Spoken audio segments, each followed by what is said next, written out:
bas-fond rizicole de 20 hectares du village de Torla dans la commune de Garango, qui constitue la première étape de la visite du ministre en charge de l'agriculture et sa délégation. Il est exploité par la coopérative Wakakuma, composée de 118 producteurs, dont 108 femmes. Grâce aux appuis du ministère en matière d'intrants agricoles, de labour et d'encadrement technique, un rendement de 4 tonnes à l'hectare est attendu cette année. Le travail est bien cette année, on s'attend à 60 tonnes comme ça. Ce n'est pas cette année en tout cas, nous, labour gratuit, engrais, et puis semences, tout et tout.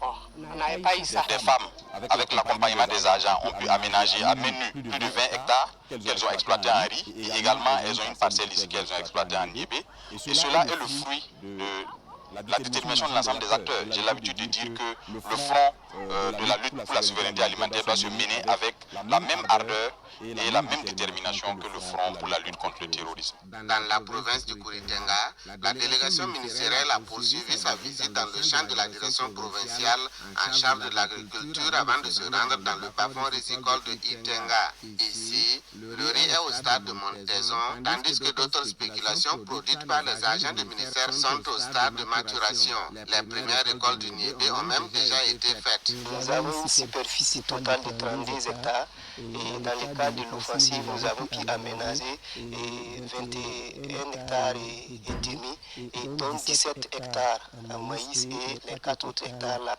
en légumineuses composées de l'arachide et du niébé. En argent, on peut estimer à un bénéfice net de plus de 9 millions. Malgré son installation tardive, la campagne agricole humide 2024-2025 se déroule bien sur l'ensemble du territoire régional. Au cours de la deuxième décade du mois de juillet, la campagne s'est installée définitivement dans la région du Centre-Est. Et les pluviométries sont très bonnes pour notre région. On n'a eu aucune peur de sécheresse et nous avons une pluviométrie assez acceptable sur tous les 11 postes que nous suivons. C'est une journée comblée pour nous. C'est une journée telle qu'on aime les voir parce que, comme je l'ai dit souvent, l'État a consenti beaucoup d'efforts au cours de cette année pour apporter divers soutiens aux producteurs. Nous avons également fait passer un message aux producteurs, aux différents acteurs du secteur agricole, aux agents du ministère en charge de l'agriculture et des ressources animales. Et tout le monde, cette tournée-là nous donne en tout cas l'impression que tout le monde a compris notre message, tout le monde a compris la vision de son excellence, le président du FASO.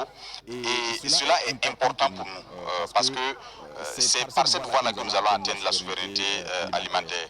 Avant de se rendre dans le centre-Est, le ministre Sombier s'est rendu au centre de promotion rurale de Bissiri, dans la province du Bazéga. Ce centre qui s'étend sur 60 hectares forme actuellement 28 apprenants dans divers métiers agro-pastoraux avec un objectif d'atteindre 100 pensionnaires.